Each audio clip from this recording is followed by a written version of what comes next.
नमस्कार मित्रांनो, आज आपलं आपले स्वागत आहे। आज आपण मथुरा वृंदावनची स्टाईलची आलू कचोरी कशी बनवायची ते बघणार आहोत। आम्ही एकदा उन्हाळ्याच्या सुट्टीमध्ये मथुरेमध्ये फिरायला गेलो। तिकडे आम्ही ती कचोरी खाल्ली होती। आम्हाला खायला खूप छान लागली होती, म्हणून आम्ही तुमच्यासोबत पण ती कचोरी कशी बनवायची ते शेअर करणार आहोत। पण जर तुम्ही आपल्या चॅनल सबस्क्राइब करा आणि व्हिडिओ लाईक करा। चला तर आपण रेसिपीला सुरुवात करूया। आज आपण बघणार आहे आलू कचोरी कशी करायची ते। तर त्यासाठी मी हे मैद्याचं पीठ घेतलेलं आहे, 1 वाटी मीठ घेतलेलं आहे, 1 चमचा, 1 चमचा ओवा घेतलेला आहे। हा आपल्याला हातावर मळून घ्यायचा आहे आणि पिठामध्ये मोहन तेलाचं घेतलेलं आहे मी, तर ते अर्धी वाटी घेतलेलं आहे। आता हे तेल आहे ना आपल्याला छान व्यवस्थित तापवून घ्यायचं आहे। हे बघा, आता मी पीठ घेतलेलं आहे, त्याच्यामध्ये ओवा, मीठ आणि ओवा आहे ना हातावर मळून घेतलेला आहे मी, म्हणजे त्याचा स्मेल अजून छान येतो आणि टेस्टही छान लागते। आणि चांगलं कडकडीत तापवून घेतलेलं आहे। आता ते तेल पण मी ह्याच्यामध्ये मिक्स केलेलं आहे। आता हे आपल्याला पीठ मळून घ्यायचं आहे पाणी घालून। हे बघा, आता हे मी सर्व मिक्स केलेलं आहे। आता आहे ना ह्या पिठाचं आहे ना अशा मुटक्या झाल्या पाहिजेत। हे बघा, म्हणजे काय होतं, तेलाचं प्रमाण जे आहे ते एकदम व्यवस्थित आहे। हे बघा, अशा मुटक्या झाल्या पाहिजेत त्याच्या। आता आपल्याला काय करायचंय, हे पूर्ण पाणी घालून थोडं थोडं पाणी घालून मळून घ्यायचंय। आणि जास्त कडक पीठ नाही करायचं आणि जास्त मऊ पण नाही, असं मीडियम ह्याच्यावर व्यवस्थित असं मळून घ्यायचंय आपल्याला हे पीठ। हे बघा, आता हे पीठ मी मळून घेतलेलं आहे आणि तुम्हाला दाखवते। असं सॉफ्ट मळायचं एकदम, असं कडक पीठ मळायचं नाहीये। हे बघा, कारण कडक मळत नाही त्याला पीठ कचोरीला, असं मऊ पीठ मळलं जातं। आणि ह्याच्यावर थोडं तेल लावून घ्यायचं वरतून पिठाला, म्हणजे जे वरचं जे आवरण आहे पिठाचं ते कडक होत नाही, नरमच राहतं। आता हे पीठ आहे ना आपल्याला अर्धा तास भिजत ठेवायचंय। मग भिजल्यानंतर आपण ह्याच्या कचोऱ्या करणार आहे। त्यासाठी आता बटाटा शिजून घ्यायचा आहे। हे बघा, आता ही आलू कचोरी करताना हे बटाटे घेतलेले आहेत मी 6 शिजवून, आणि ही अद्रकची पेस्ट घेतलेली आहे 1 चमचा, थोडा हिंग घेतलेला आहे, लाल मिरची पावडर घेतलेली आहे अर्धा चमचा, तिखट तुमच्या आवडीने घ्या, गरम मसाल्याची पावडर घेतलेली आहे 1 चमचा, ही बडीशेप घेतलेली आहे 1 मोठा चमचा, तसे 2 चमचे मोठे अख्खे धणे घेतलेले आहेत, मीठ घेतलेलं आहे 1 चमचा, जिरा घेतलेलं आहे 1 चमचा, हळद अर्धा चमचापेक्षाही थोडी कमी घेतलेली आहे, आणि कस्तुरी मेथी घेतलेली आहे 1 चमचा। आता हे जे बडीशेप आणि धणे आणि जिरा आहे ना, हे आपल्याला थोडं थोडं असं घवळं घवळं भाजून आहे ना आबडधोबड वाटून घ्यायचंय। चला मग आता आपण बटाटे सोलून घेऊयात, आणि हे जे मी तुम्हाला सांगितलं बडीशेप, धणे आणि जिरं हे भाजून वाटून घेऊयात। हे बघा, आता हे बटाटे मी सोलून घेतलेले आहेत, आणि तुम्हाला जे मी सांगितलं की बाबा अख्खे धणे, बडीशेप आणि जिरं हे मी असं घवळं घवळं भाजून घेतलेलं आहे। आता हे आपल्याला आबडधोबड वाटून घ्यायचंय। हे बघा, आता हे मी वाटून घेतलेलं आहे आबडधोबड। आता हे जे बटाटे आहेत ना, हे आपल्याला छानपैकी मॅश करून घ्यायचेत, अशा गुठळ्या नाही राहिल्या पाहिजेत बटाट्यामध्ये। हे बघा, आता हा बटाटा मी मॅश करून घेतलेला आहे, त्याच्यामध्ये अशा गुठळ्या नाही राहिल्या पाहिजेत। हे बघा, आता हे जे मी मसाले दाखवले होते ना तुम्हाला, आता ह्यांनी पहिल्यांदा काय करायचंय आपल्याला, आणि ह्यात ते अर्धा चमचा जिरा फोडणीसाठी पण घ्यायचंय, आणि थोडीशी ही जी घेतलेली आहे ना मी आमचूर पावडर आहे, अर्धा चमचापेक्षाही कमी आहे, ती सुद्धा आपल्याला टाकायची ह्या बटाट्यामध्ये। हे बघा, 1 चमचा मोठा मी तेल घेतलेलं आहे। हे बघा, आता त्यात मी मगाशी तुम्हाला जिरं दाखवलं ना, ते जिरं आता छान त्याच्यामध्ये परतवून घ्यायचंय व्यवस्थित। हे फुगलं पाहिजे जिरं, म्हणजे त्याचा वासही आणि फ्लेवरही छान सुटतो। हे बघा, आता तो हिंग मी दाखवला होता, तो हिंग पण आपल्याला ह्याच्यात हे करायचं आहे, फोडणीला द्यायचं इथं। हे बघा, मी आता ही अद्रकची पेस्ट पण टाकलेली आहे त्याच्यामध्ये, आणि जो मी तुम्हाला दाखवलं होतं ना बडीशेप, जिरा आणि धणे, ते पण आबडधोबड वाटलेली पावडर ही पण आपल्याला त्याच्यात मिक्स करायची आहे। हे बघा आता हे मगाशी मी मसाले दाखवले होते ना, ते सर्व आपल्याला ह्याच्यात मिक्स करून घ्यायचे आहेत। आणि आता आपल्याला हे थोडे भाजून घेतलं की आणि सर्व बारीक गॅसवरच सगळं करायचं आहे की मग आपल्याला मॅश केलेला बटाटा ह्याच्यात मिक्स करायचा आहे। हे बघा आता हे असं मिक्स करून घ्यायचं बटाट्यामध्ये। हे बघा आता त्या मसाल्यात सगळा बटाटा छान परतून घेतला ना की थोडीशी कोथिंबीर घालायची त्याच्यामध्ये आणि ती कोथिंबीर पण त्याच्याबरोबर छान मिक्स करून घ्यायची। हे बघा आता हे मी मिक्स करून घेतलेलं आहे। आता हे आपल्याला एका ताटात काढून आहे ना पूर्ण थंड होऊन द्यायचंय, मग आपण ह्याच्या कचोऱ्या करणार आहे। हे बघा आता आपली ही कचोरी किती छानपैकी फुगली का नाही। आता ही कशी भरायची ते पण मी तुम्हाला दाखवते ही फुगण्यासाठी। हे बघा आता हा असा गोळा घ्यायचा आणि थोडंसं पीठ लावायचं त्याला आणि थोडंसं अशी लाटायचं। ते आपण पुरण भरताना आहे ना तसं जास्त भरतो की नाही पोळ्यांचं, तसं हे तसं नाही करायचं, हे थोडंसंच भरायचं ह्याच्यामध्ये असं मधोमध बरोबर आणि असं गोळा करायचा आणि एकत्र करून सेम आपण पोळी करताना पुरण करतो ना, पुरणाचा उंडा करतो सेम तसंच।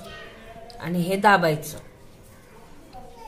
आणि हे असं करायचं म्हणजे जेणेकरून थोडंसं पीठ लावून बरोबर हळूहळू लाटायचं, म्हणजे जेणेकरून काय होईल ते आतलं जे बॅटर आहे ते कडला जाणार नाही आणि व्यवस्थित लाटलं जातं। ते हाताने करायचं पण गरज नाही, सोपं आणि फुगती पण छान, बाहेर सारखंच कचोरी होती ती।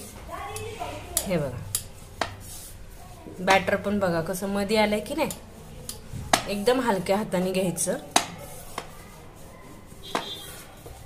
ज्यांना हातावर जमत नाही त्यांच्यासाठी ही सोपी पद्धत।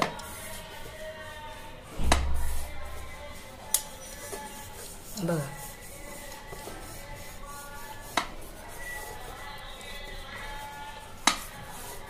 मगाशी मी अशीच लाटली होती म्हणून ती एवढी छान कचोरी फुगली।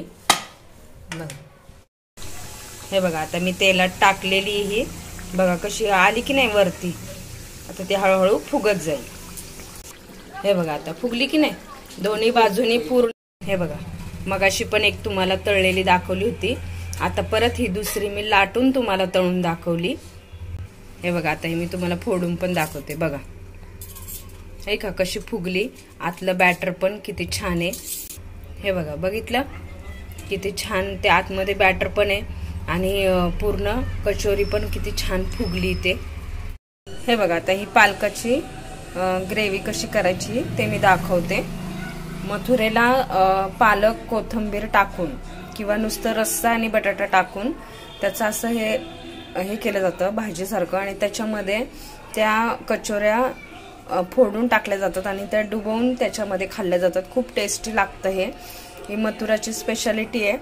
तर ती कशी बनवायची ग्रेव्ही तिथली तर ते मी तुम्हाला दाखवते। त्यासाठी मी ही पालक घेतलेली आहे, आता ही कापायची स्वच्छ धुवून आणि थोडी कोथिंबीर पण घेतलेली आहे ती पण कापायची आणि ही शिजवायची नाही, तशीच मिक्सरला आपल्याला फिरवून घ्यायची आणि हिची पेस्ट करून घ्यायची कोथिंबीर आणि पालकाची। हे बघा आता ही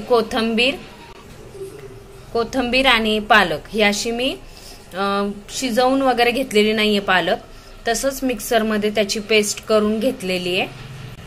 आता हे मी 4 बटाटे घेतलेले आहेत। आता हे पण आपल्याला एकदम असे नाही का बारीक नाही मॅश करायचे, थोडे असे आबडधोबडच ठेवायचे आणि आपल्याला ह्या आता मी जी पेस्ट केली त्याच्यामध्ये हे मिक्स करायचंय।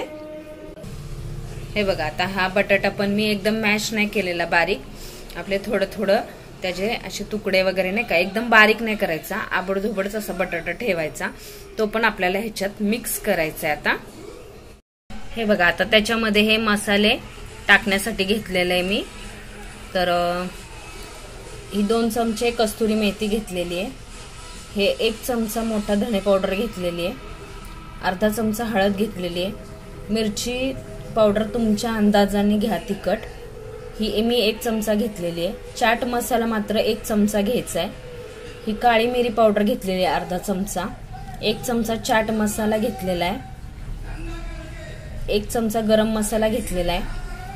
आता हा हिंग आहे, हा हिंग मी 1 चमचा घेतलेला आहे। तर ह्याच्यामध्ये काय करायचं आपल्याला, थोडं पाणी टाकून सगळ्यात शेवटी टाकायचं आहे हा हिंग। तर ह्याच्यामध्ये तो हिंग पाण्यात असा भिजवायचा आहे। मीठ घेतलेलं आहे, जिरं घेतलेलं आहे फोडणीसाठी, हे बेसन घेतलेलं आहे 2 चमचे, अद्रकची पेस्ट घेतलेली आहे 2 चमचे, आणि हे जिरं, आखे धने आणि बडीशेप हे गवळे असे भाजून घेतलेले आहेत मी, आणि त्याची अशी आबडधोबड पावडर केलेली आहे, ती पण आपल्याला हे करायची आहे। त्या मसाल्यांबरोबरच तेलात परतून घ्यायचं हे सर्व आपल्याला। हे बघा, आता हे मी 1.5 चमचा मोठा चमचा आहे ना तसं तेल घेतलेलं आहे, आणि तुम्हाला जिरं दाखवलं होतं मी, ते जिरं आता ह्याच्यात टाकायचं आणि छान फुगवून द्यायचं जिरं, म्हणजे वासही छान येतो जिऱ्याचा आणि टेस्टही छान लागते। हे बघा,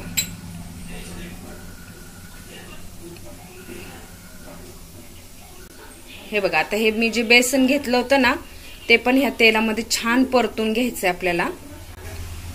हे बघा, आणि हे सर्व बारीक गॅसवर करायचं बेसन भाजताना। हे बघा, आता हा बेसन आपल्याला पिवळं दिसतंय ना, ह्याचा थोडा कलर बदलेपर्यंत हे छान परतवून घ्यायचंय ह्याच्यामध्ये, म्हणजे काय होतं ती घट्ट पण होती आणि टेस्टही छान लागते। आणि बेसन पहिल्यांदा तेलात टाकल्यामुळे बघा त्याच्या गुठळ्या होत नाहीत, आणि बारीक गॅसवर हे पहिल्यांदा करायचंय, म्हणजे जेणेकरून काय होतं व्यवस्थित भाजलंही जातं बेसन। मोठ्या गॅसवर केलं की ते जळतं, मग त्याच्या गाठीही होतात। बघा बेसनाचा कलर बदललाय की नाही। मग आता ह्याच्यामध्ये आपल्याला अद्रकची पेस्ट टाकायची। आता ती अद्रकची पेस्ट पण छान ह्याच्यात भाजून घ्यायची। बघा, आता हे मसाले आहेत ना, ते मसाले पण त्याच्यामध्ये छान मिक्स करून घ्यायचे आता।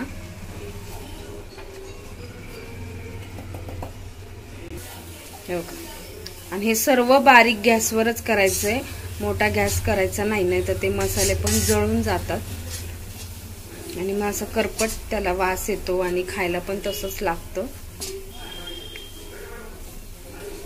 हे बघा, आता हे जे मी मगाशी पेस्ट दाखवली होती ना ती सर्व आता ह्याच्यामध्ये मिक्स करायची।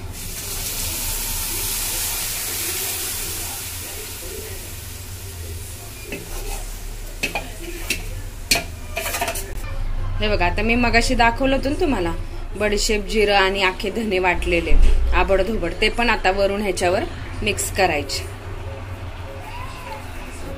म्हणजे खूप छान फ्लेवर येतो आणि वासही खूप छान येतो त्याचा, आणि टेस्टलाही खूप छान लागतं।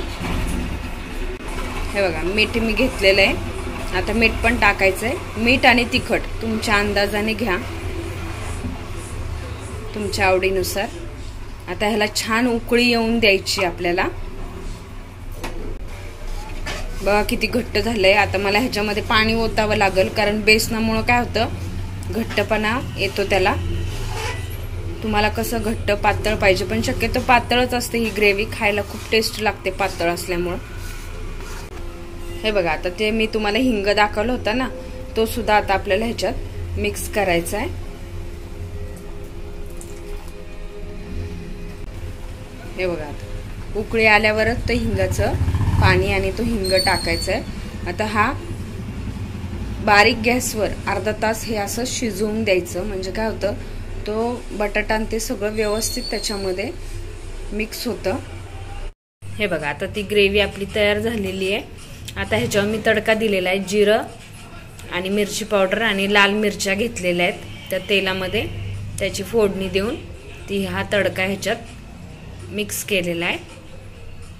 अशा प्रकारे ही आपली ग्रेव्ही तयार झालेली आहे। हे बघा, आता ती मी तुम्हाला दाखवलं होतं ग्रेव्ही केलेली, ती पहिल्यांदा ह्याच्यावर अशी थोडीशी टाकायची,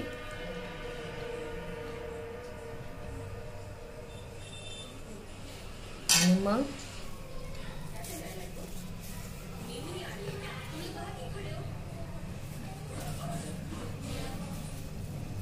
पण खायला खूप टेस्टी लागतं।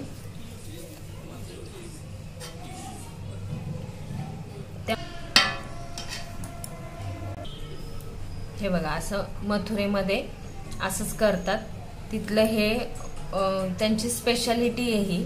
मी तसा करायचा प्रयत्न केलेला आहे। जर तुम्हाला आवडलं तर तुम्ही नक्की करून बघा आणि मला कमेंट करून सांगा की तुम्हाला कसं वाटलं ते। आणि खायला इतकं टेस्टी आणि खूप छान लागतं हे। मी स्वतः तिथलं खाल्लेलं आहे मथुरेला गेल्यानंतर, खूप सुंदर लागतं हे खायला। अशा प्रकारे आपली मथुरा स्टाईलची आलू कचोरी बनवून झालेली आहे। जर तुम्हाला व्हिडिओ आवडला असेल तर आपले चॅनल सबस्क्राईब करा आणि व्हिडिओ लाईक करा। Thanks for watching. धन्यवाद।